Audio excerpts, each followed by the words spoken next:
Құрметті оқушылар, бүгін біз мынадай тест нұсқасын талдап көретін боламыз. Оқушыларға міндетті түрде керек болатын нәрсе. Бірінші, мольдік массасы 164 грамм бөлінген моль болатын зат.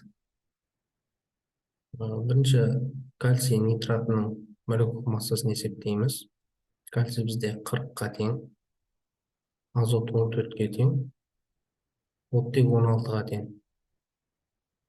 Оттек 3, сондықтан 3-ті 16-ға көбейтеміз. Және жақша сыртында 2 тұр. Осы жерден шыққан санды 2-ге көбейтеміз.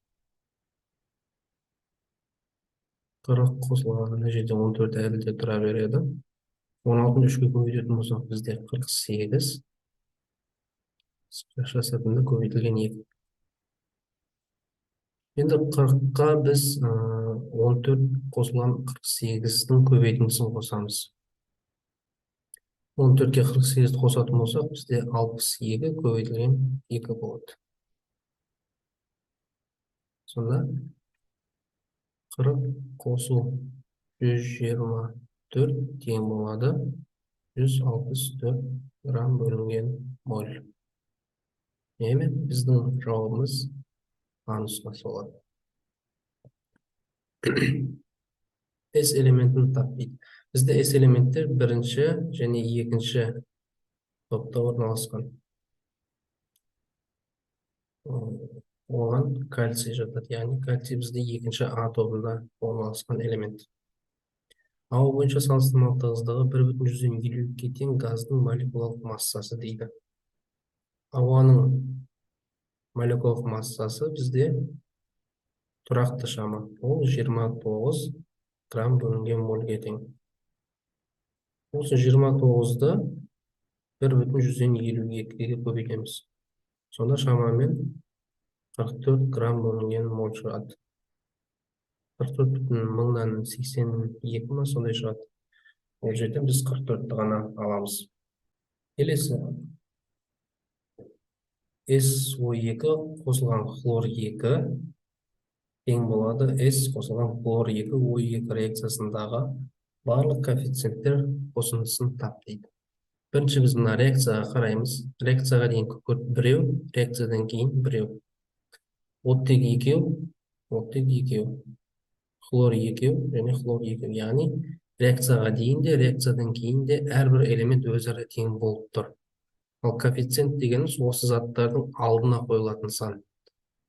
Ешқайсының алдында ешқандай сан жоқ. Демек, әрқайсының алдында 1 бар деген сөз. Сонда 1, 2, 3, 4. Біздің жауабымыз 4 болады. Егер 750 грамм 22% қышқыл ерітіндісіне 750 грамм су қосатын болса, азот қышқылының пайыздық концентрациясы дейді. Бұл жерде біз азот қышқылын формула ретінде жазып қояйық, бірақ формуланың өзі қажет емес.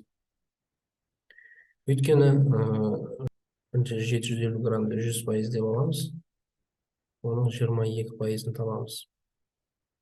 Сонда X тең болады. 750-ді көбейтеміз 22-ге, бөлеміз 100-ге. Сонда 165 граммға тең болады. Бұл бізде еріген заттың массасы. Енді жалпы 750 грамм басында болды. Бұған тағы да қосымша 750 грамм қосылады. Бізде 1500 грамм шығады. Енді осы жалпы ерітіндінің массасы 1500 грамм болады да, ол 100%-ді құрайды. Біздегі мына еріген заттың массасы 165 граммға тең. Осы еріген заттың үлесін табамыз. Ол үшін 165-ті 100-ге көбейтіп 1500-ге бөлеміз. Сонда 11% шығады.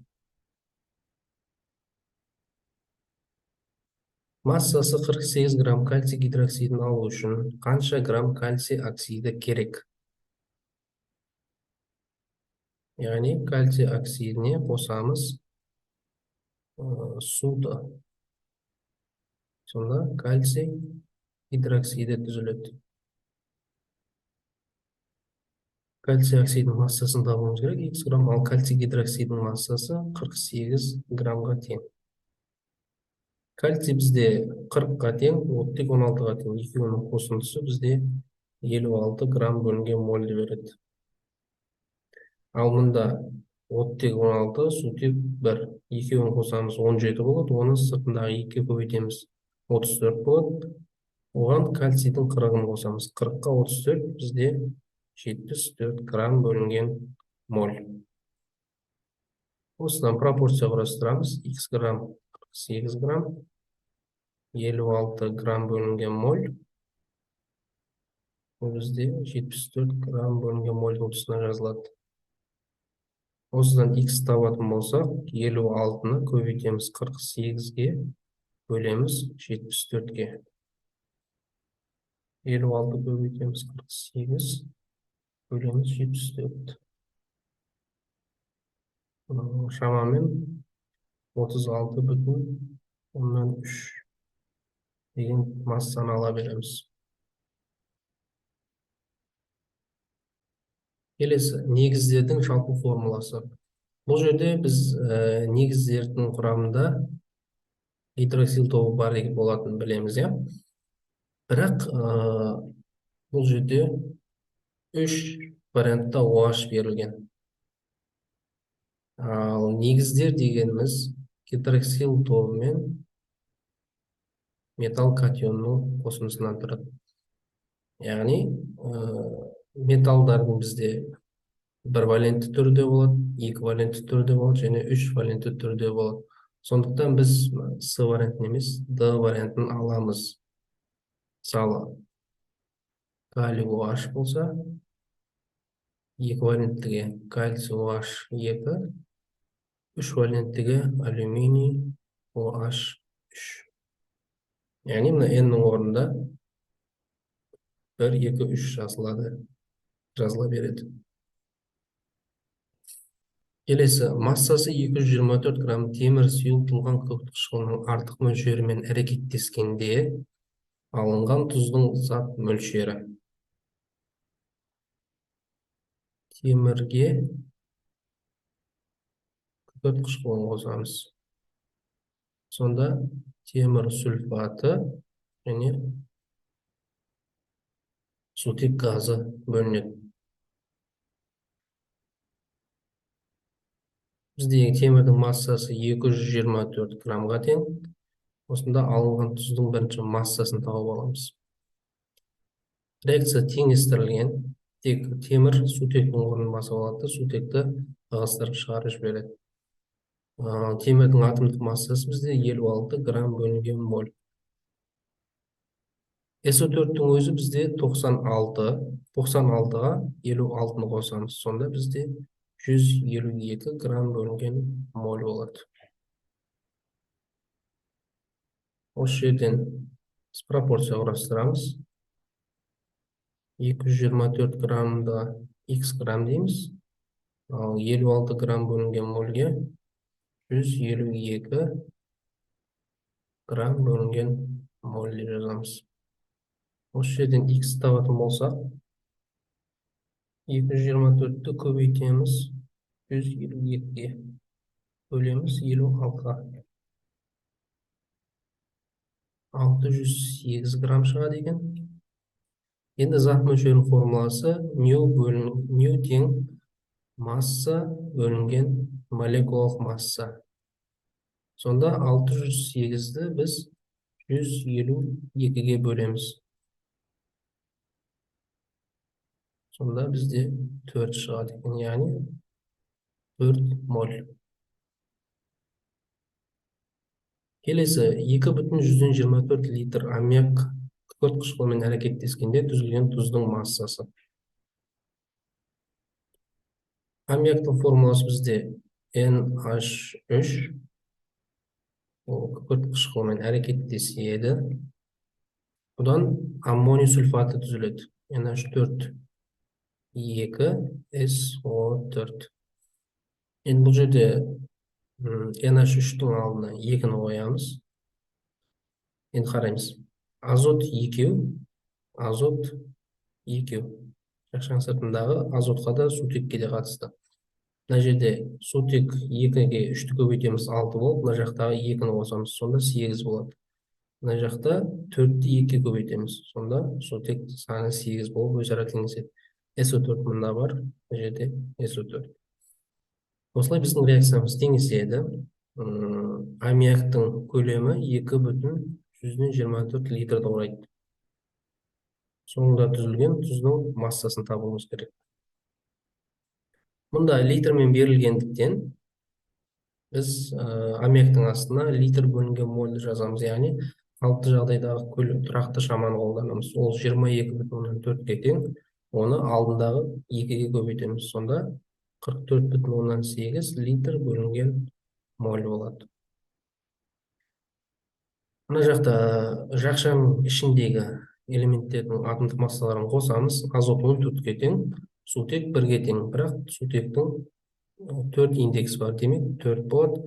14-ге 4 18, 18-ді 2-ге көбейтеміз, 36. Ал мұнда SO4 бізде 96-ға тең. 96-ға 36-ны қосамыз, сонда 132 грамм бөлінген моль шығады. Пропорция 2,24 литр x грамм. 44,8 литр бөлінген моль, 132 грамм бөлінген моль. Осы жерден x табатын болсақ, 2,24 көбейтілген 132 бөлінген 44,8. Мына жерде біз 2,24 пен 44,8-ді қысқартып жібереміз. 2,24-ге 1 болады, 44,8-ге 20 болады. Яғни 132-ні 20-ға бөлеміз. 120-ның ішінде 26 рет бар. Мына жақта 12 қалады. 12-ні біз 20-ға бөле алмаймыз. Сондықтан өтір қоямыз да. Оған 2-ның соңына тағы да 1-не қоямыз. Сонда 120-ның ішінде 20 тағы да 6 рет болады. Яғни бізде 6,6 грамм деген жауап шығады екен. Келесі, изотоптар дегеніміз. Ядроларында протондар саны бірдей, бірақ массалар саны әртүрлі атомдар. Ядроларында нейтрондар саны бірдей, бірақ массалар саны әртүрлі атомдар. Ядроларында протондар мен массалар бірдей атомдар. Ядроларында протондары 0-ге тең, массалар саны әртүрлі атомдар. Жалпы изотоп дегеніміз бізде А жауабы болады, өйткені оттек элементін алатын болсақ, мысалы 8-де 16. Оттек 8-де 17. Оттек 8-де 18. Яғни оттек элементі осылай өз ауыспай тұра береді, бірақ оның молекулалық массасы өзгере береді. Бұл жерде протон саны тұрақты болады. Бұл жерде P қысым емес, протон константа. Константа дейміз. Тек нейтрон саны 1-ге қосыла береді. Әрі қарай, альфа ыдырау кезінде ядроның массалық саны 2 бірлікке азаяды, 4 бірлікке азаяды, 2 бірлікке артады, 4 бірлікке артады. Егер, мысалы, бір элемент алайық, X деп, оның реттік нөмірі Y болсын, атомдық массасы Z болсын. Альфа ыдырау кезінде Y-2, Z-4. Мына жерде басқа бір элемент түзіледі де, қосымша 2-де 4 гелий элементі бөлініп шығады. Яғни бізде Z деген бұл жерде атомдық масса болады, яғни массалық саны осыған тең болады. Ядроның массалық саны Z болып тұр. Сәйкесінше Z минус 4 болып тұр. Демек, бізде В нұсқасы 4 бірлікке азаяды деген жауап болады. Келесі, атомдық кристалдық тордағы байланыс. Бізде бұл атомдық кристалдық торға көбінесе бейметалдар, яғни барлығы бейметалдар болады. Ал бейметалдардағы байланыс ковалентті болып келеді. Коваленттің өзі екіге бөлінеді: полюсті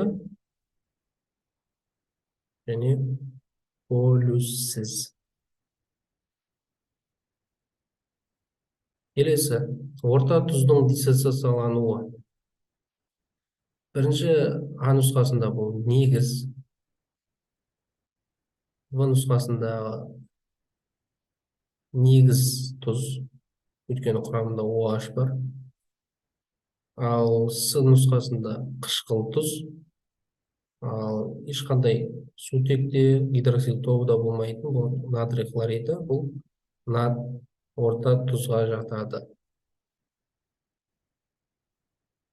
Сілті ерітіндісінде қандай өзгерістер болатынын анықта дейді. Бұл сұрақтың жауабын білу үшін біз мына кестеге қарайық. Лакмус қышқылдық ортада қызыл, сілтілік ортада көк, бейтарап ортада күлгін түсті береді.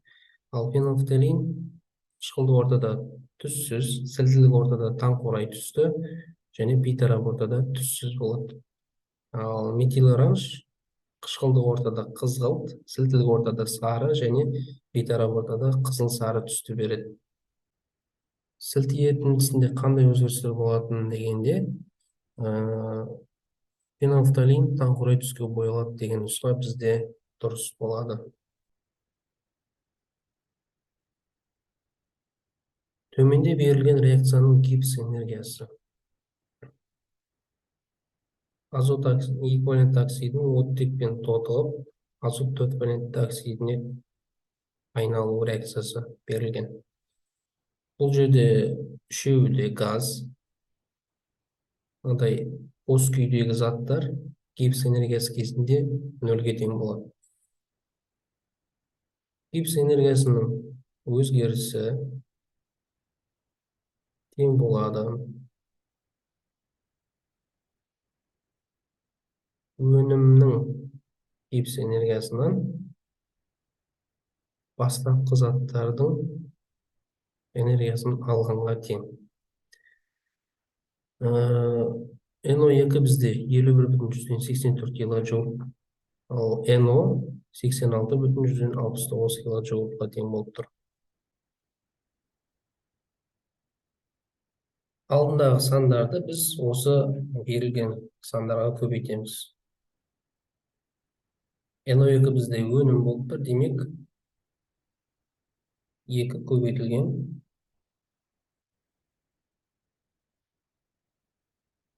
51,84 минус NO-ның да алдында 2 бар, демек бұл да көбейтіледі. 2 көбейтілген 86,69 тең. Осы жерде 51,84-ті 2-ге көбейтетін болса, бізде 103,68 болады. Ал 86,69-ті 2-ге көбейтетін болса, 173,38 болады екен. Сонда 103,68-ден 173,38 азайтатын болсақ, бізде минус шамамен шығады, минус тамамен 69,7 килоджоуль болады. Бізде 100-ден 70 ретінде берілген. Бұл жауап бізде дұрыс болады. Келесі, сутектің броммен әрекеттесіп, бром-сутектің түзілу реакциясы берілген. Осы жүйедегі қысымды 10 есе арттырса, тура реакцияның жылдамдығы қалай өзгеретінін көрейік. Бізде бірінші жылдамдық формуласы мынадай болады. С H2 С Мына жерде көбейту бар, мына жерде көбейту. Барлықтың арасында негізі көбейту бар, бірақ осы сылардың алдына көбейтуді анық көрсетіп жазамыз. Екінші жылдамдыққа біз 10 есе көбейтеміз, яғни 10-сы H2 көбейтілген 10-сы бром 2 деп жазылады. Негізі жылдамдықтың формуласы бізде V2 бөлінген V1-ге тең. Тура жылдамдықтың формуласы осылай өрнектеледі. Енді осы жерде V2-ге қайсысы жазылды, соны жазып шығамыз. 10-сы 2. V1-де қандай болды, соны жазып шығамыз.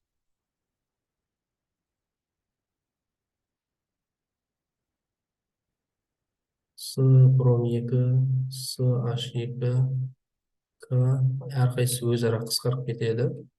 Сонда 10 көбейтілген 10 қалады. Сәйкесінше бізде 100 есе артады деген жауап болады.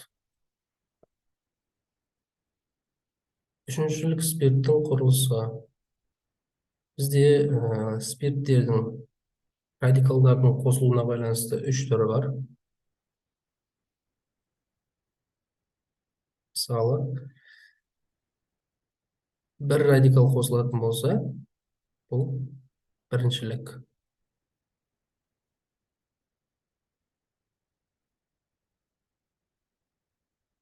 Екі радикал қосылатын болса, бұл бізде екіншілік болады.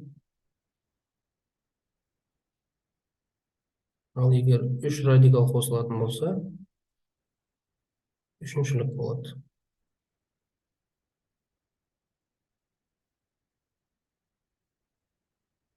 Осы үшіншілік спирттің құрылысын табуымыз керек. Спирт болғандықтан оның құрамында OH болу керек.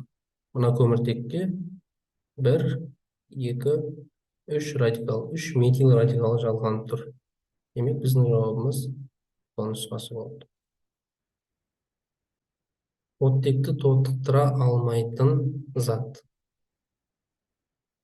Темірмен оттек әрекеттесіп темір оксидін түседі, азотпен оттек әрекеттесіп азот оксидін түседі, сутекпен оттек әрекеттесіп суды, яғни сутек оксидін түзеді. Бұл жерде тек фтор оксиді деген болмайды. Керісінше бізде O2 фтор 2 деген формула пайда болады. Бұл жерде оттектің тотал дәрежесі +1-ге, ал фтордікі -1-ге тең болады. Келесі, тек балқымасынан электролиздеу арқылы алынатын металдар тобы. Бұл жерде әрбір вариантқа қараймыз, металдар тобы деп тұр. Демек, тек қана металдар тұрған қатарды аламыз. Бізде фосфор бейметалға жатады. Бұл вариантты алып тастаймыз. Күкірт бейметал, бұл вариантты алып тастаймыз. Тек С вариантында ғана калий, кальций, магний. Үшеуде металл берілген. Д нұсқасында сутек бейметалға жатады. Келесі бутен мен метил циклопропан. Олар нафтендер, гомологтар, олефиндер немесе классикалық изомерлер. Бутеннің құрылыс формасын жазамыз. 1, 2, 3, 4. Енді бір қос байланысына ортадағы байланысқа қосайық. 3 сутегі, мұнда 1 сутегі, 1 сутек және 3 сутегі. Жинақтағанда С4, H8. Метил циклопропан. Циклопропанды салып аламыз бірінші. 1, 2, 3. Енді осы бірінші көміртекке метил радикалын берейік. Сонда мынаған 1 сутек, мына жерде 2 сутек, мына жерде 2 сутек. Жинақтап жазатын болсақ, С4, H8. Яғни бұлар жалпы формула, жинақтап жазғандағы формулалары С4, H8 болады. Бұлар өзара класс аралық изомерге жатады екен. Келесі бізде контексттік сұрақтар. Бұл жерде ароматты көмірсутектер тақырыбы берілген. Құрметті оқушылар, сендер міндетті түрде осы текстті соңына дейін оқып алулар қажет. Біз тапсырмаға бірден көше береміз. Алюминий карбидінен X бір затын алу керек, одан ацетилен алу керек, ацетиленнен X2 және X2-ден этил бензол алу керек. Бірінші реакцияда алюминий 4 С3 қосылған H2O. Яғни алюминий карбидіне біз су қосамыз. Одан біз алюминий оксиді және метан деген заттар аламыз. Осы жерде алюминий теңестіріп аламыз. Бірінші реакцияға дейін алюминий 4-еу, реакциядан кейін 2-еу, алдына 2-ні қойып көреміз. Бізде алюминий теңесті. Көміртек реакцияға дейін 3-еу, реакциядан кейін 1-еу, метан алдына 3-ті қойып көреміз. Енді оттекті санайық. 2 көбейтілген 3 бізде 6-ға тең, судың алдына 6-ны қойып оттекті теңестіреміз. Осы кезде сутек бізде 6 көбейтілген 2 12-ге тең болады. Ал мұнда 3 көбейтілген 4 сутек 12. Осылай біздің реакциямыз теңеседі. Әрі қарай CH4, яғни метаннан ацетилен алуымыз керек. Метанды 1500 Цельсий градуста қыздыратын болса, бізде ацетилен және сутек деген заттар бөлінеді. Метанның алдына 2-ні қоямыз және сутектің алдына 3-ті қоямыз. Келесі ацетиленнен біз бензол алуымыз керек. Ол кезде ацетиленді біз тримерлейміз. Содан біз бензол аламыз. Ары қарай 4-ші реакцияда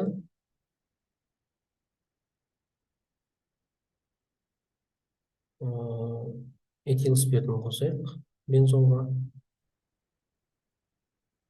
Сонда С6H5 С2H5 қосылған H2O деген өнім пайда болады. Мынау бізде этил бензолдың формуласы. Демек, жауабымыз Б болады екен. Келесі, ацетиленді тримерлегенде 390 грамм бензол алынды. Өнімнің теориялық мүмкіндікпен салыстырғандағы шығымы 80% болса, реакцияға түскен ацетиленнің көлемі. Жаңа біздің 3-ші жазған реакциямыз ацетиленді тримерлеу. Одан біз бензол аламыз. Осы жерде ацетиленнің көлемі табуымыз керек, X литр болады, ал түзілген бензолдың массасы 390 граммға тең екен. Осы өнімнің шығымы 80% құрайды. Демек, 390 грамм бізде бұл 80% болады да, оның 100%-ын табуымыз керек.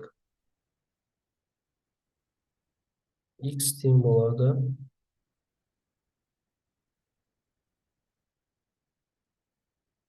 390-ды 5-ке көбейтіп 4-ке бөлеміз. Сонда 487,5 грамм деген сан шығады екен. Осы жерде 390-ның орнына біз 487,5-ті жазамыз.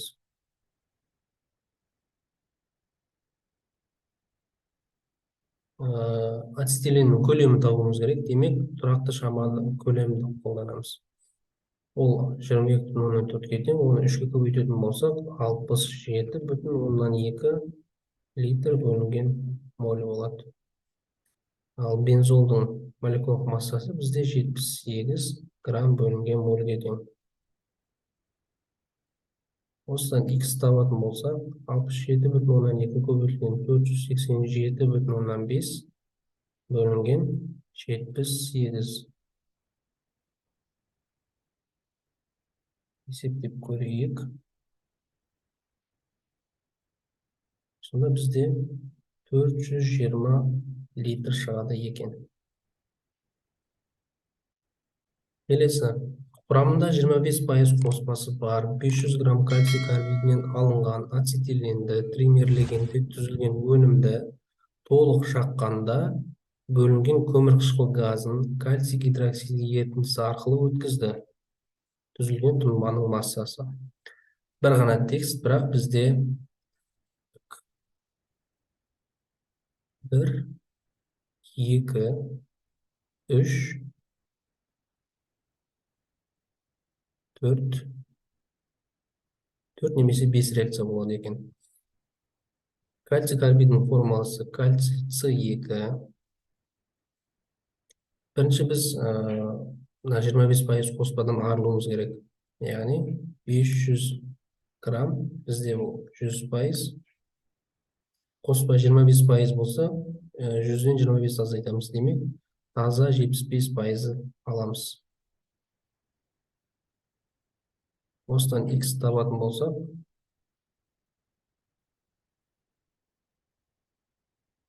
бізде 375 грамм шығады екен.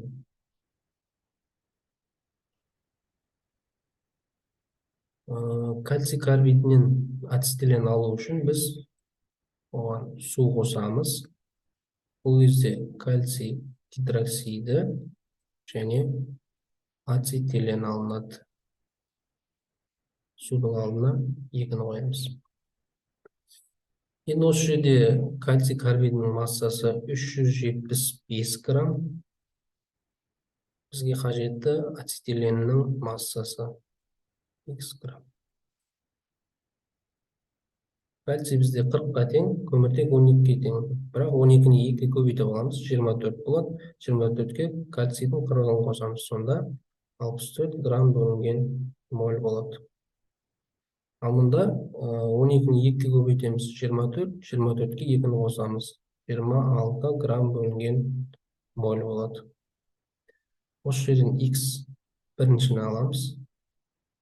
X1 тең 375-ті көбейтеміз, 26-ға бөлеміз 64-ге.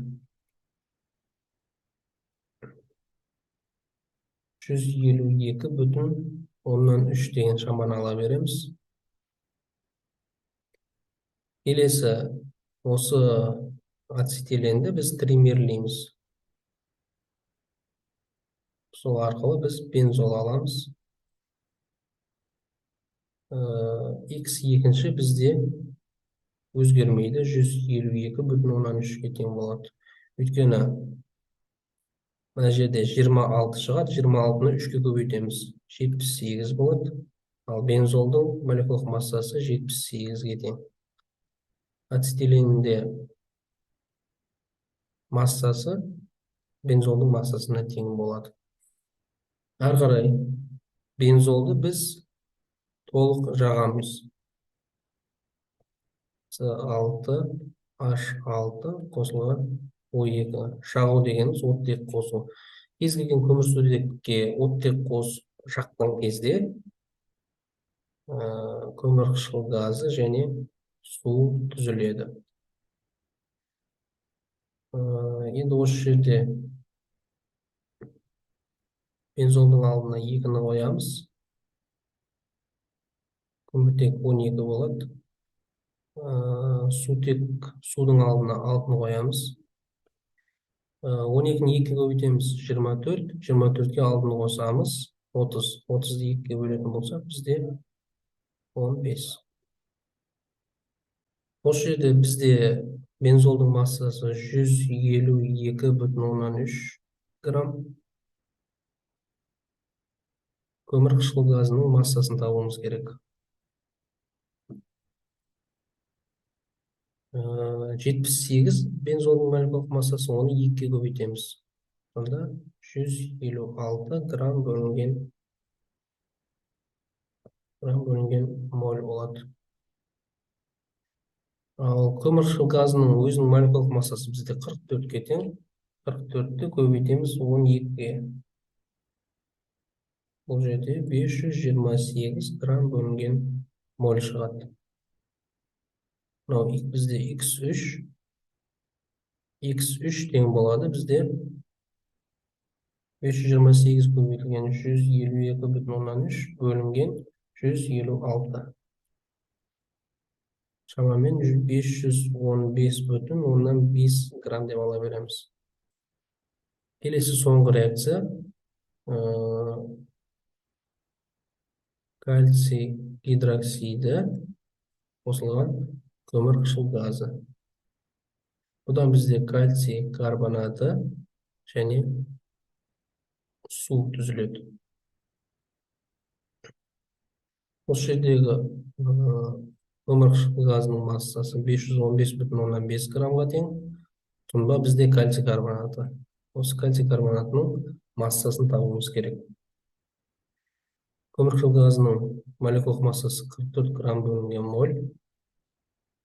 Ал кальций карбонатының молекулалық массасы бізде 100 грамм бөлінген мольге тең. Мынау X4. Сонда X4-іміз бізде тең болады 515,5 көбейтеміз 100-ге, бөлеміз 44-ге. Шамамен 1172 грамм шығады екен. Келесі ксилолдың изомерлер саны. Бұндай сұрақтардың жауабы көбінесе мына текстте болады. Енді ксилолға қараймыз. Егер бензол молекуласының екі сутек атомы радикалдарға алмасқан болса, онда бензолдың орто, мета, пара туындылары түзіледі. Оларды атағанда қысқаша бірінші әрпімен белгілейді. Орто, мета, пара, О, М, П. Мысалы, О ксилол, М ксилол және П ксилол. Демек, ксилолдың 3 изомері бар деген сөз. Мына формуланың атауы. Бұл бізде мол болады. Келесі, органикалық заттардың негізгі элементі болып табылатын элемент. Ол әрине көміртек. Дұрыс тұжырымдарды белгіле. Циклоалкандардың жалпы формуласы мынадай. Жоқ, бұл дұрыс емес. Циклоалкандағы көміртек атомдары sp3 гибридтенеді. Әрине. Мысалы, циклопропандалар ең алғашқы өкілі 1, 2, 3. Көміртек пен көміртек арасында бір байланыс болса, бұл бізде sp3 гибридтенген түрге жатады. Егер бір көміртек пен екінші көміртек арасында қос байланыс болса, бұл бізде sp2 болады. Ал бір көміртек пен екінші көміртек арасында бір жерде 3 байланыс болатын болса, бұл бізде sp гибридтену типіне жатады. sp3 дедік мынаны. С-ны алып тастаймыз. С нұсқасында циклоалкандардың жалпы формуласы жоқ, бұл дұрыс емес. Е нұсқасында циклоалкандарды нафтендер деп те атайды. Иә. Және циклоалкандардың жалпы формуласы CnH2n. Дұрыс. Демек біздің жауабымыз Б, Е, Ф болады.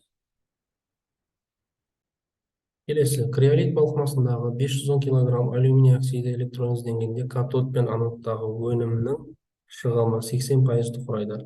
Катодтағы өнімнің массасы мен анодтағы өнімнің көлемі.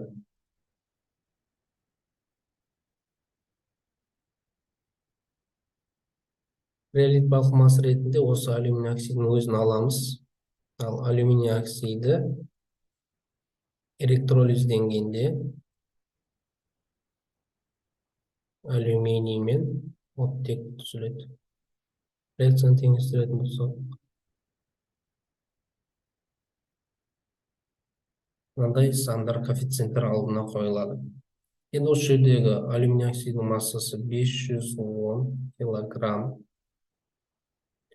Түзілген алюминийдің массасын табуымыз керек бірінші.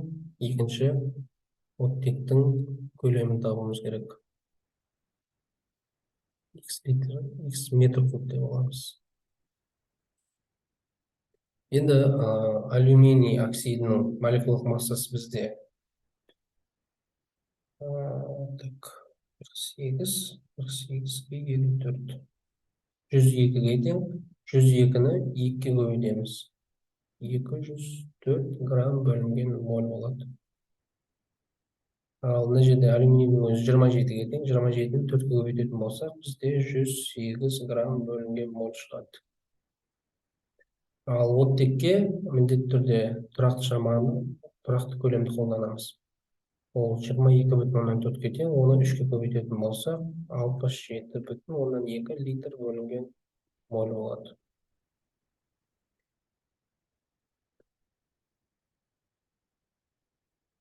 Бірінші пропорцияда біз 510-ды көбейтеміз, 108-ге бөлеміз 204-ге. X тең 270 килограмм. Мына жерде Y деп алайық мынаны. Оттектің көлемін. Енді осы жердегі 270-ті біз 100% деп аламыз. Оның 80%-ын табуымыз керек. X тең болады 270 көбейтілген 80 бөлінген 100. Одан біз 216 килограммды аламыз. F нұсқасы бар. Одан кейін 510 килограмм Y метр куб, 204 грамм бөлінген моль, 67,2 литр бөлінген моль. Осы жерден Y табатын болсақ, өтеміз.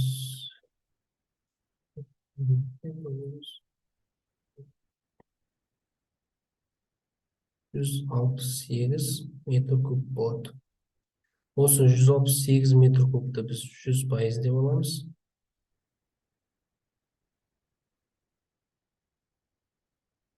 Оның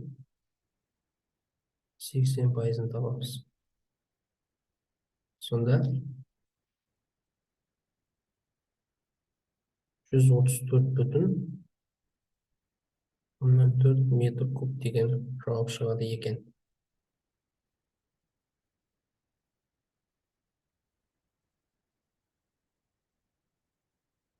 Келесі реакция теңдеуінің өнімдері. Бірінші реакцияда бізде CH3 COH деген формула пайда болады. А нұсқасында бар. Екінші реакцияда CH3 C2H5 OH деген зат пайда болады. Бұл бізде этил спирті. Соңғы реакцияда бұл күміс айна реакциясы.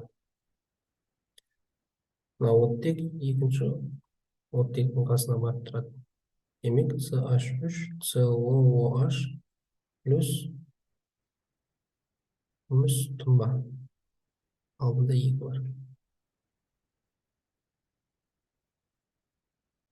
Келесі 1 тонна аммиак селитрасын алу үшін әр жолы шығымы 60%, 70%, 80% болғанда азот қышқылымен әрекеттесетін аммиактың көлемдері.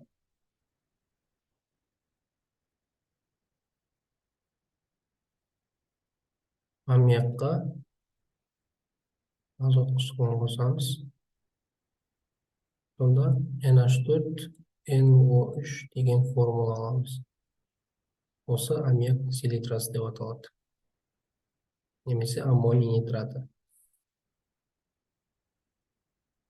Осы алынған аммоний нитратының массасы 1 тонна. Ол бізде 1000 килограммға тең. 1000 килограмм деп жазамыз. Түсініктірек болу үшін. NH4 NO3-тың молекулалық массасы 80 грамм бөлінген мольге тең. Аммиактың көлемін табуымыз керек бірінші.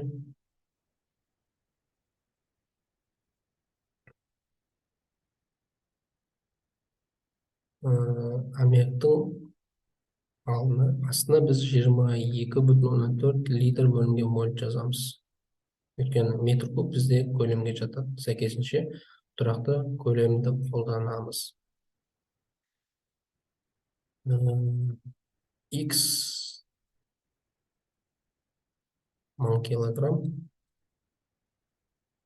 22,4 литр моль 80 грамм бөлінген моль.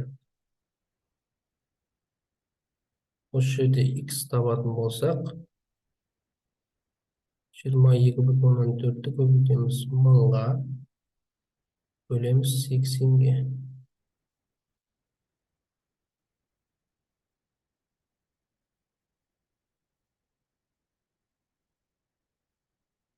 Бізде 280 метр куб шығады.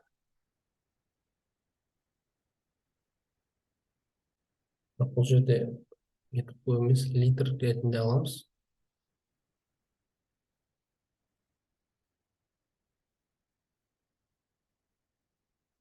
Литр. Сонда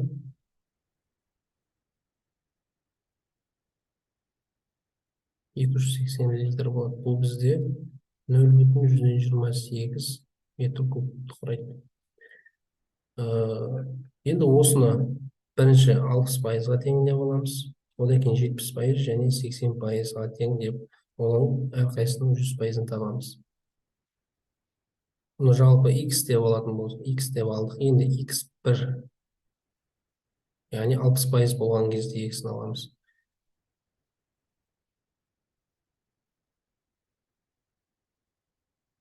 Ол кезде 0,128-ді көбейтеміз 100-ге, бөлеміз 60-ға.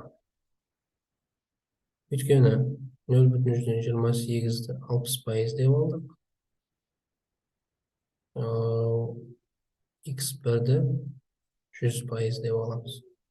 Яғни 0,128-ді 100-ге көбейтіп 60-ға бөлеміз.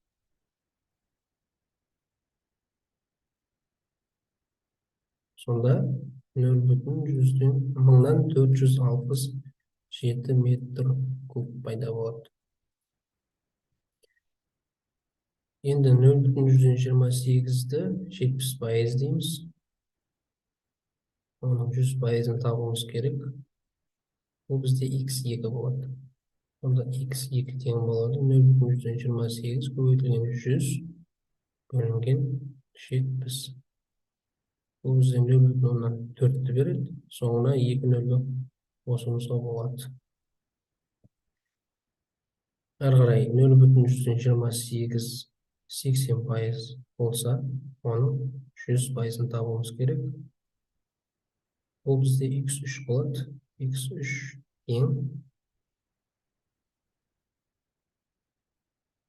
0,128 көбейтілген 100 бөлінген 80. Бұл бізде 0,350-ді береді екен. Сонда жауабымыз A, V, F. Келесі, кеңістіктегі изомерлену түрлері.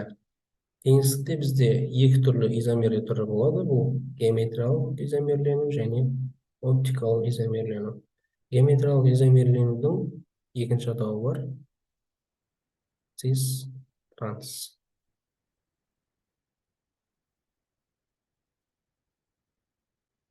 Келесі, суда ерігенде әлсіз негіздер түзіледі. Бұл жерде бізде фосфин мен NH3, яғни аммиак болады.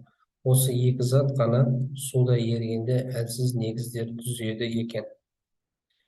Келесі, азотты қосылыстар. Азотты қосылыс болу үшін оларды біз нитро қосылыстар деп атаймыз. Және аминдер деген бар. Бұлар осы екі заттардың құрамында ғана азот элементі болады.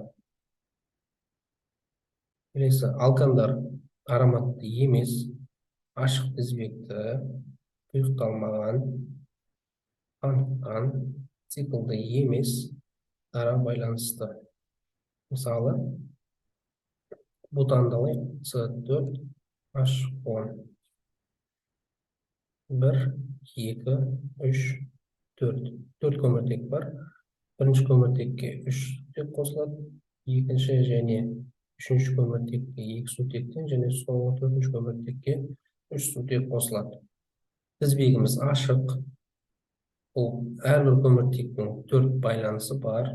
Демек, қан деген сөз. Әр көміртек арасында бір байланыс. Бұл дара байланыс болады. Демек, жауабымыз B, D, F. Жай және күрделі эфирлердің жалпы формуласы. Бізде жай эфирдің формуласы RO, R1, ал күрделі эфирдікі RCOO, R1. Осымен біздің тест талдауымыз аяқталды. Баршаңызға көп рахмет.